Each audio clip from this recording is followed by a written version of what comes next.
fearmongers say that the days of enjoying wonderful fast cars on wonderful open roads are nearly over.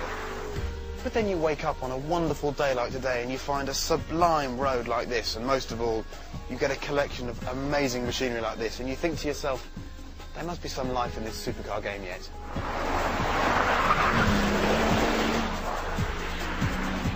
Okay, a brief introduction to the little collection of cars we have for you today. The Bugatti Veyron. 987 horsepower, £837,000, need we say any more? The Audi R8. Engine by RS4, body by someone a bit handy with modelling clay. Pretty, isn't it? The Porsche 997 GT3 RS. 1,350 kilograms, 415 horsepower, very orange, and this one's so light it doesn't even have air conditioning. The Lamborghini Gallardo Superleggera, an orgy of carbon fibre bits. Look at that wing mirror. But someone seems to have taken the baffles out of the exhaust, because you can hear it about 400 miles away. And the Aston Martin DB9 Sport Pack. British, V12, very pretty.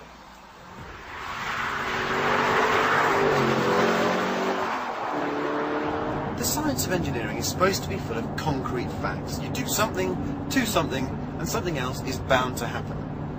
So why is it when you take a 415 horsepower Audi RS4 engine, you bolt it into a lighter, smaller coupe body like the R8, it doesn't feel any quicker? I suppose it's because mid-engine cars just do that. They're so competent that you don't feel the extra performance.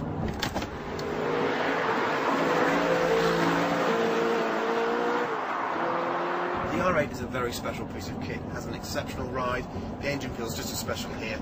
It revs like a complete nutcase, but it has great mechanical refinement and it sounds fantastic. One word of warning for all current 997 owners as well. Don't come looking at the interior of this car, because you will die of jealousy.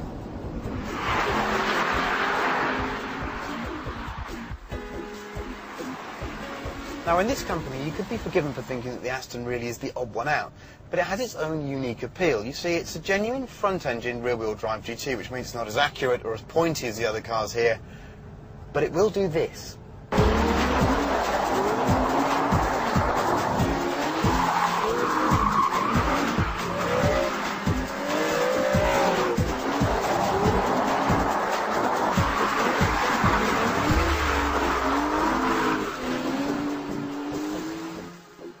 It's an incredibly controllable car, you see. You can drive it on the throttle. In the wet, it's an absolute hoot.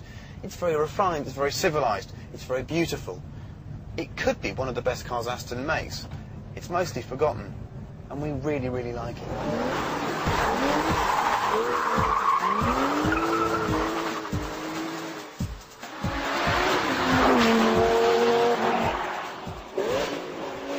Now, some of you will have noticed there are some strong family connections within this group.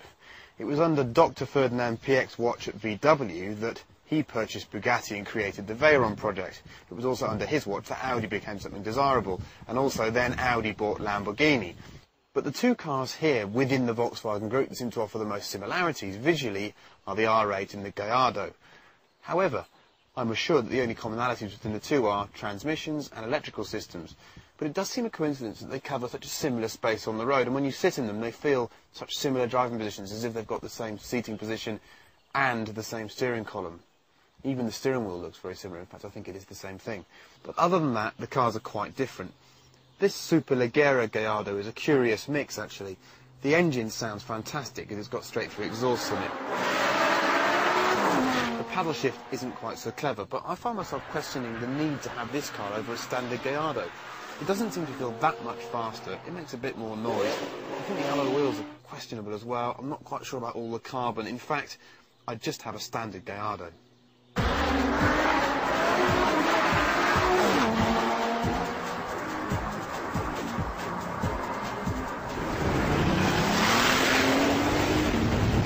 Okay, a small amount of science now, just to show you how much faster a Veyron is than a normal car. I'm in an Audi R8, a conventionally fast car, 415 horsepower, 1,500 kilograms or so, and we're about to show you how much quicker a Veyron is. Here we go. To my left there is a Veyron.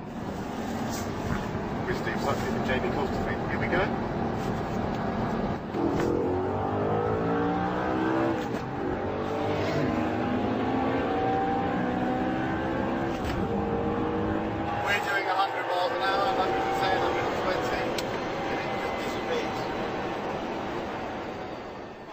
were an R8 driver out for a blast and you came away from your motorway toll quickly and saw one of those, you'd feel about 4 years old.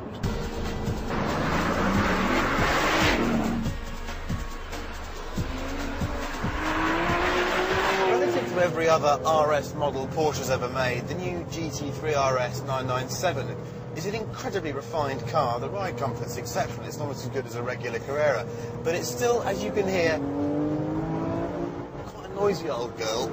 And besides, you shouldn't waste your time talking when you could be enjoying driving one of these things.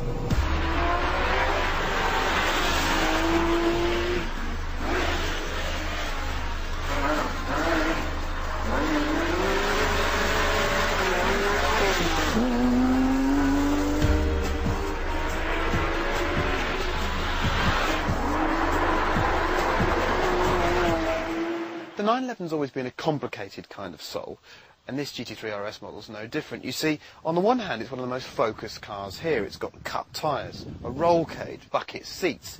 However, it's also one of the most usable because it feels so comfortable on the road. It feels like it never stopped working for you. It feels like it would work every single day of the year.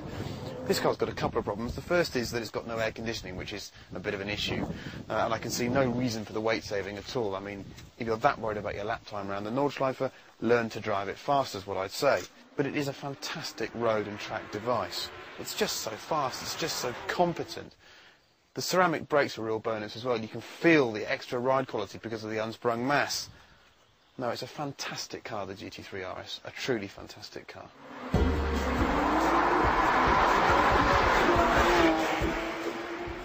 There are no winners and losers in this test. They're an exceptional bunch of cars that do exceptional things. But the Veyron stands above them all, because whereas they all have their small victories in small departments, the Veyron renders all of those slightly irrelevant because it does everything better than every other car. It's faster, it stops better, it goes round corners better. You could accuse it of being a little bit aloof, but so what? It's an engineering achievement. Bugatti set out to create the ultimate supercar, and it has created the ultimate supercar. The Veyron doesn't really do oversteer and understeer, it just goes, it goes round corners, it goes down straights, it stops. It does it in comfort, it does it with, I think, considerable style. It is, I think, the most incredible motor car ever made.